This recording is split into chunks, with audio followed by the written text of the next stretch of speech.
Good afternoon, everyone, and welcome to the last session of the day. If I can just get you to come in and try and sit down the front to fill up the seats at the front first, that would be fantastic. We have got 3 great presentations this afternoon. I also know there's some other great presentations in the other room, so we will try and keep to time so you can go between sessions and they can come here. If we don't get to your question, we will be having drinks after. So there'll be ample opportunity to go and find these great speakers and ask them your question. We do have Slido, but we would greatly sort of appreciate you asking questions in the room so we can all hear it, and just introduce yourself as you ask questions. But without any further ado, the first presenters, we've got 2 presenters for this first presentation. We've got Ben Spivak and Troy McEwan from Swinburne University of Technology. Hey everyone, and thanks very much for coming to this room and letting us feel like we actually have an audience, because it would have been terrible if there were like 3 people. It's such a big room. My name's Troy McEwan, and then my colleague Ben. We're the 2 presenters that wanted to hold hands while we were presenting, so you've got 2 of us for the next little while. I'll just start by acknowledging the traditional owners of the lands, the Gadigal people of the Eora Nation, and paying respects to elders past and present, and any First Nations people who are with us today. We have a packed little presentation here, so apologies. I can just realise why the other speakers didn't like this, because you can't see that when you're standing up here behind the lectern. It's really unhelpful. So we're going to talk a little bit about family violence risk assessment, and very specifically the idea of homicide risk assessment in family violence cases. I'm going to start us off, and I'll come back at the end, and Ben's going to present in the middle. So just a very quick disclaimer, we're not speaking on anyone's behalf in this presentation. Probably the people who employ us and whose data we're using wouldn't agree with everything we say, which is fine, and neither of us have any conflicts of interest. So the reason we did the study that we're going to talk about today is that increasingly commonly after a family violence homicide in Australia, we see media coverage, often including comments by people who would be considered experts in this field, that suggest that risk factors for family violence homicide, and particularly intimate partner violence homicide, are well known. And we know what these risk factors are, and bail decision makers, judges, police, and other professionals should have done something differently. They should have known this case was high risk of homicide, and they should have done something to prevent it.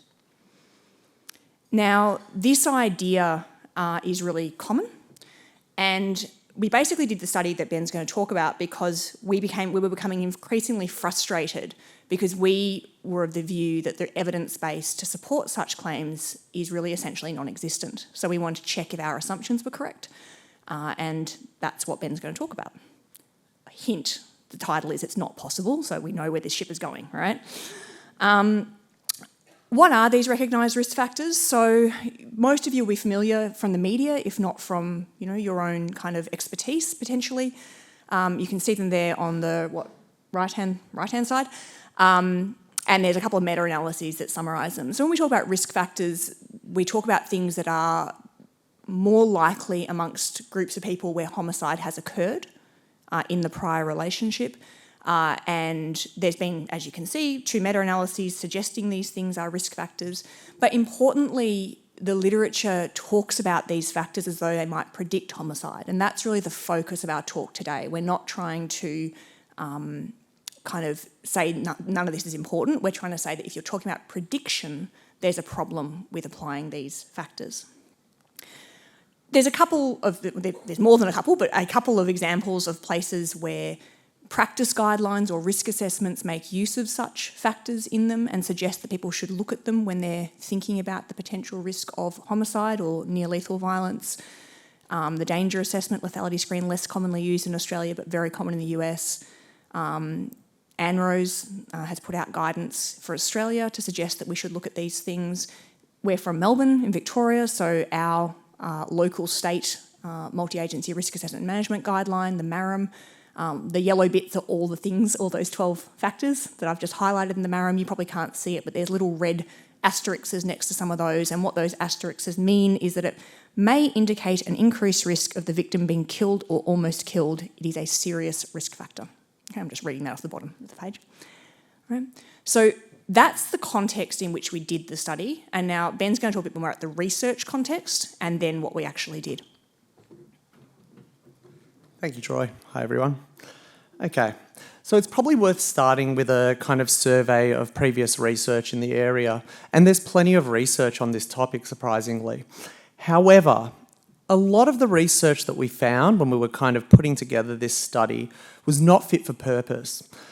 It's not to say that these kind of studies weren't good in their own way and for their own purpose, but for the purpose of prediction, they weren't quite right. So the first type of study that is quite common is a descriptive study of homicide cases. So that's where kind of researchers or let's say a panel might take a whole bunch of cases that have resulted in intimate partner or family homicide and just describe the prevalence of different kind of characteristics. That can't really be used for prediction because we don't have a kind of comparison group. The next type of study might be more common and a bit closer to prediction, but still not quite right. That's the case control study. Comes out of epidemiology for the study of rare diseases, and essentially what it involves is taking 100 cases of homicide, 100 cases of non-homicide, might be family violence, and looking at differences in terms of the characteristics between both groups. Again, that's useful in its own way, but can't really be used for prediction. What we need for prediction is a longitudinal cohort study. We basically need to take a population of people that we're interested in, measure risk factors at one point in time, and follow them up to see how common an outcome is at some time point in the future. Okay, why is that important? Well, for predictive inference, we've done a lot of work, over a decade of work in this area of risk assessment and family violence. We know that the prevalence rate of an outcome in the population really affects the accuracy of the assessments that you're using. So with a case control study, you mess with that prevalence rate, you end up with inaccuracy. And it varies such that if you have a higher prevalence rate, you usually end up with less inaccuracy. If you have a lower prevalence rate, rare events, you end up with a lot more inaccuracy. The other reason that the longitudinal cohort study is useful in this context or fit for purpose is that it provides us with a bit more accurate information about what sort of follow-up period our risk applies to. Okay, when we take a case control study, we usually take cases from like 10 years or whatever it might be. It doesn't really tell us when something is at play. Okay. Now, that being said, there are studies that are longitudinal cohort studies, prospective designs. However, we found 11 of them. In 8 of those 11, all but 3 studies, the attrition rates were enormous. Okay, between 40 to 45% of the sample was lost to follow-up. We don't know what happened. Obviously a major problem. If nearly half of your sample goes missing, you don't know what's happened. That has pretty serious implications for the accuracy of your predictions. Of the remainder, well, one study, which comes from Canada, very well designed, did all the right things, with 100 men who'd been convicted of an intimate partner violence offence. Followed them for 5 years. There wasn't a homicide, so couldn't really use that data, but it's somewhat telling. Okay. The next study didn't report any relevant analyses, which wasn't great for us. And then the final study, it's probably the best one out of the lot, comes from the University of Chicago. It's a working paper, not yet published, by Aurora and colleagues. And they took a sample of police records, much as what I'm about to show you we're about to do, and looked at homicides over 9 years. They used a pretty sophisticated machine learning algorithm and found enormous error rates. So over 9 years, their high-risk group, 98% of the cases that were predicted to result in homicide didn't. So I'm not foreshadowing any results, or maybe I am. The one thing about this study, from what I can tell, it's not 100% clear from the method, but it didn't appear to include a lot of the risk factors or red flags that have been identified in the literature to date. So it leaves a lot of open research questions. What are the gaps? Well, to summarise, we have almost no population-based longitudinal studies that allow inference about prediction without significant attrition. There's been no studies with suitable designs that examine the risk factors or red flags that have been identified as important for intimate partner homicide. And there's been not much research, or in fact no research on family violence more broadly. All of it has been intimate partner violence specific in this context. And finally, no Australian research. So that's important. Context matters. So our research questions were as such. We were asking whether we could predict lethal or near lethal family violence or intimate partner violence using commonly recognised risk factors for intimate partner homicide. We wanted to know whether any specific risk factors on their own would predict the outcome and whether combinations of those risk factors together would enhance prediction. So, for instance, someone had substance use issues and was involved with strangulation and was unemployed and so on and so forth and had access to firearms. Does that make things kind of more accurate in terms of predicting whether someone will engage in lethal or near lethal violence? So, what was our method? Well, we were very lucky to be able to conduct a longitudinal study here. We had access to a whole population of family violence reports recorded by Victoria Police, nearly 40,000 cases over a 7-month period. We followed, or each party was followed up in the data for about a year from the original family violence report. Now, I should say here that when we talk about homicide, and initially we did look at homicide and we did look at it in our data, we can't report on the homicides themselves. The reason for that is the rate of homicide in our sample was so low that it posed ethical kind of issues around identifiability. So what we did is we kind of increased that outcome to kind of charges or offences that could have resulted in a murder had they gone kind of, slightly differently. So these are things like intentionally or recklessly causing serious injury involving gross violence, okay? Incidentally, that's not uncommon in the literature on homicide as well, those studies I spoke about earlier. Where did we get our data from? Well, we drew risk factors from what police use whenever they attend a family violence incident in Victoria. Now, I should be clear that a family violence incident in the Victorian context is not an offence. It's simply a call-out where there's a conflict between family members. So whenever a police attend an incident such as that, they have to basically kind of complete a lot of data collection. 39 questions that ask about a range of things, including those red flags Troy mentioned earlier. Each item is scored yes, no, or info not available. So what were our results, the moment we've been waiting for? Well, this is really key. Okay, I gave you the outcome a moment ago. How common was it in our kind of group of 40,000 over a 12-month period? Very uncommon, okay? 55 cases out of 40,000, that's 0.0014% or 140 per 100,000 people. Now, just by way of context, this is a riskier population than the general population. Of course, these are people that have had police contact in relation to family violence. To give you a bit of context there, the rate of domestic homicide in Victoria, according to the Australian Institute of Criminology, for 2019-2020, was about 0.244 per 100,000 people, okay? So even amongst this riskier population, this outcome was still quite rare. Now let me take you through this table, if I can, okay? This table tells a really important part of our story with our study. Essentially, what you see here is our list of red flags or risk factors, okay? The first column there, the yes, okay, tells us about the number and proportion of the sample, or percentage of the sample, that had that risk factor present. Moving across, and I'll give you an example, let's focus on strangulation or choking. Okay, moving across, we can see the proportion of people with the outcome, or the number of people with the outcome, who had that risk factor present. Here we report under 6 because identification rules mean we can't kind of report the exact number. But the important thing to realise is if we go to the next column across, we can see that the vast majority of our sample that had that risk factor present did not engage in lethal or near lethal violence.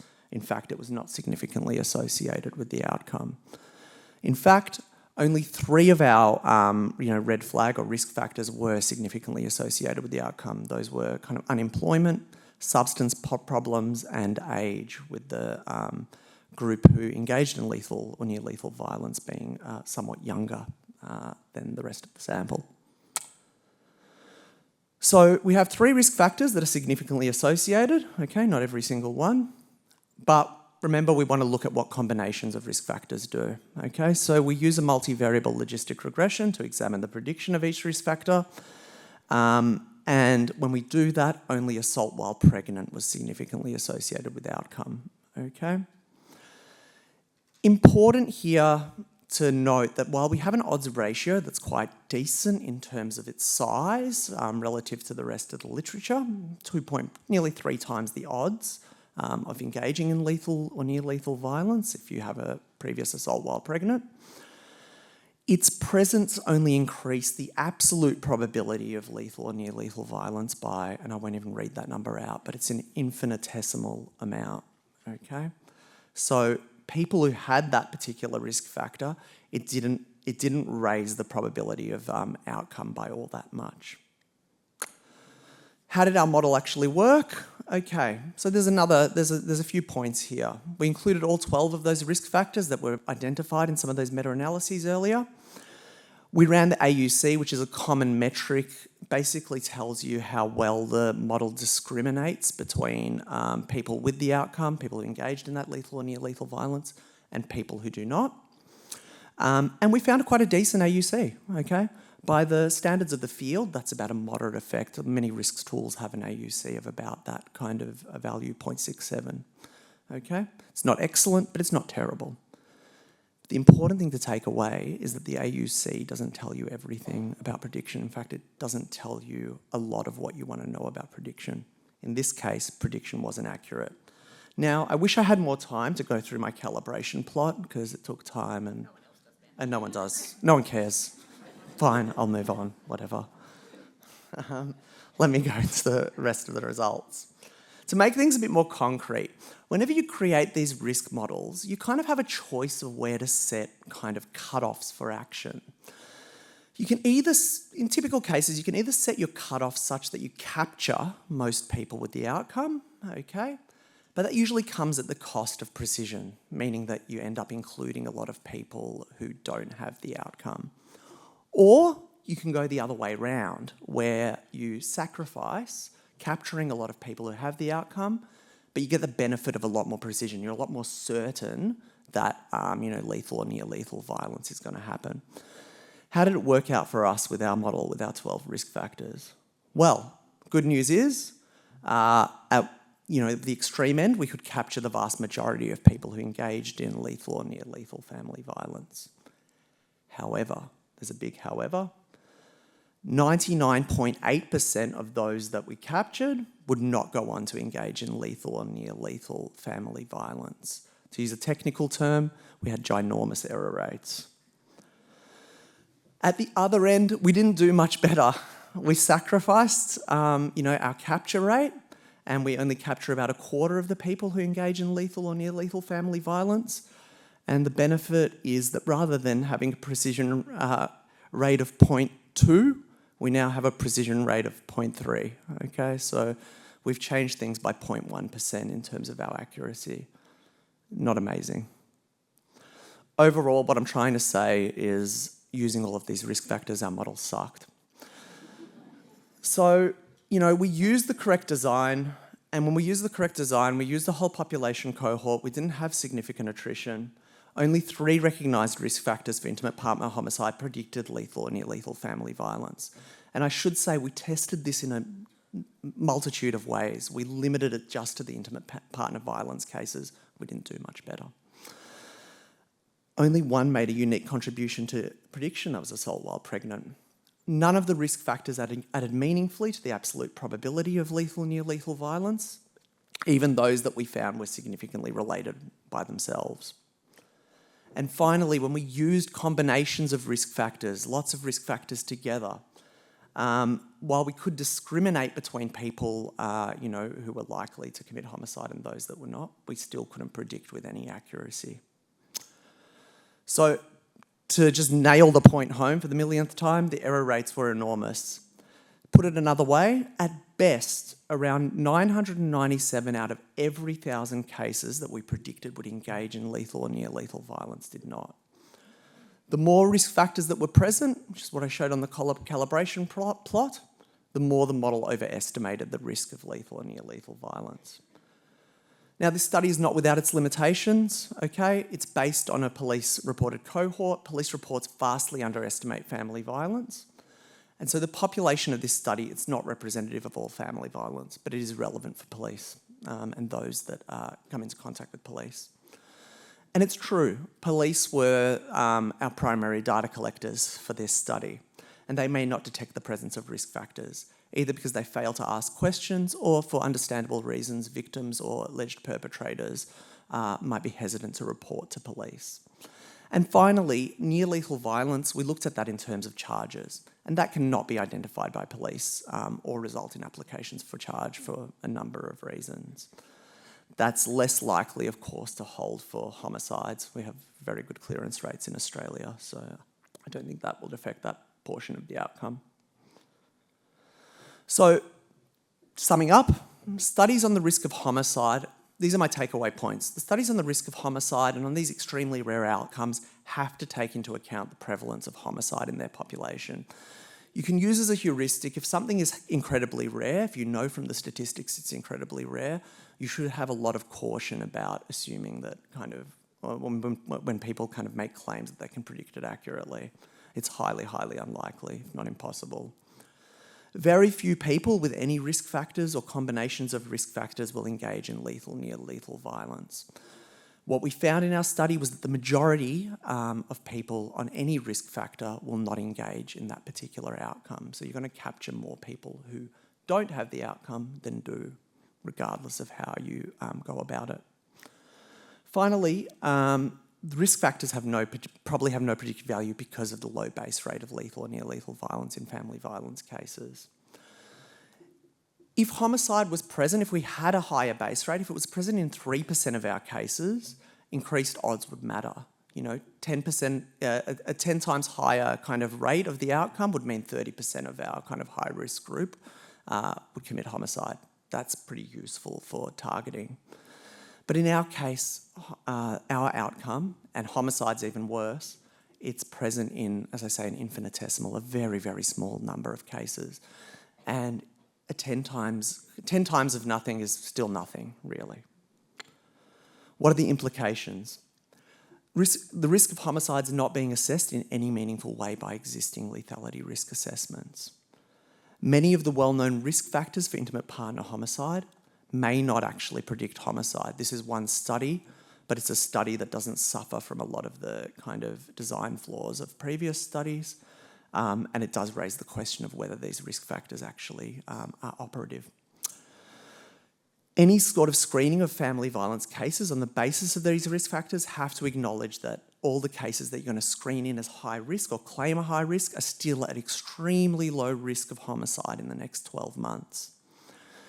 And where that leads us in terms of an intervention, in terms of a policy, is that if you're going to implement highly restrictive interventions, let's say detainment based on such risk assessments, based on a targeted approach, it's difficult to justify that on evidence-based grounds unless you're happy with kind of the collateral damage or kind of basically capturing a whole lot of people who won't engage in the outcome. And of course, you can see from here, these are kind of cases or policies that are come from Australia and around the world, Canada as well, that this is often used as a justification. So it's probably time to revisit that and think about that. Thanks. Troy will now take you through what we may be able to do. I'm very conscious of the time, so I'm going to be very quick in saying we're not suggesting, we're not figuratively throwing out the baby with the bathwater here. We obviously need, I'm a clinician, I'm a forensic psychologist, we need to be able to do risk assessment. We need to be able to prioritise cases where there is greater concern, and clearly that's something that practitioners need to be able to do. And I would be absolutely appalled if people took from this that we shouldn't ever do any sort of kind of prioritisation of cases. That's not what we're saying. What we're saying is don't pretend that the tools we have do this, because they don't. And don't build policy based on them, thinking that we can do this accurately because we can't. Okay? Maybe what we can do is reduce our focus on homicide in risk assessment. Think public health. Yeah? We don't try and predict heart attacks, we try and reduce the risk of heart attacks in the population. It's a little bit the same. We need to be doing population-based, more money into population-based kind of prevention efforts, and in doing that we will prevent some homicides. Okay? Alongside that, because that takes time, maybe we can be thinking more about threat assessment than risk assessment. So immediate acute dynamic indicators and immediate concern based on what's been happening recently in the last month, couple of months. If these kinds of indicators are present, then maybe that's important rather than being present 15 years ago, which is what this research is all based on. Importantly, however, and I say this as the person who internationally does this, I train people to do this all the time, we shouldn't accept threat assessment unquestioningly, because it's quite possible that all those acute dynamic indicators that have happened in the last month, that happens constantly, and homicide still happens hardly ever. Yeah? That's the reality. We still might not be able to do anything. But what we maybe can do by taking this approach is identify the haystack, apply management to that, and in doing that we'll prevent some needles. Stop trying to find the needles, because we can't do it. Yeah? We could actually do work where we implement threat assessment approaches and do it in a proper evaluation way with a control and actually evaluate whether our severe violence rate goes down. It's really, really doable. Yeah? But you need to plan it, and it needs to have proper evaluation built in before you do the thing. And police will not do that. We've worked with police for ages. They will go, let's go and do it because we need to be better. So they need to have the space to be allowed to have the policy implementation with an evaluation attached. And finally, the reality is that it's not so much about, if we can show that it has an effect, it's really what's having the effect. It's what risk management's effective in this group, because we don't really know. That is the actual paper. It's under review right now. If you're interested in it, I'll leave that up. It takes you to a Dropbox where you can get it. I think we have literally 1.5 minutes, which is one question. So whoever is the most excited person to raise their hand, I'll answer that question. Hayley. Really interesting. Methodologically, a couple of questions. One, did you account for policing response to high risk? So what they did in response to the perceived high risk of lethality? And did you have any imprisonment data? So did you control for time in the community? And my final point is that amazing data. Research has shown, based on case studies and death reviews, that last point of contact with the criminal justice system is on average 7 years prior to the homicide event. Yep. So the question is, did you follow it long enough for you to be able to say it doesn't work? Okay, two things. That's useless for risk assessment. Okay? It's a pointless thing to have a risk assessment that predicts 7 years out.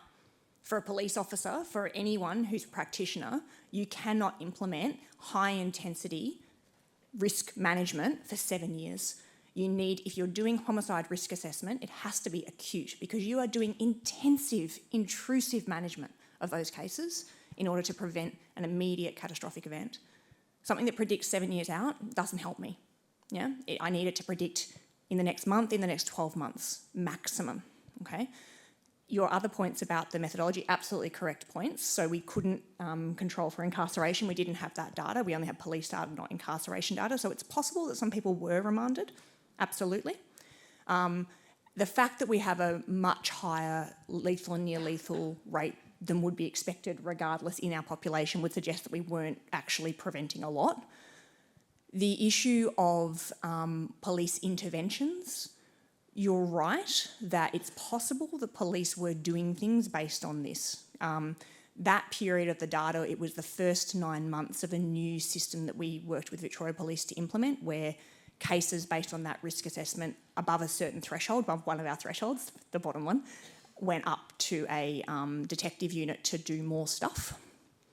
With the best will in the world to Victoria Police, I'm pretty confident they didn't prevent that many homicides to make an effect on a sample this size. With the best will in the world, I just don't think they're that effective at this point. I wish they were. But it's a good point, and you're right, it's a methodological limitation of the study.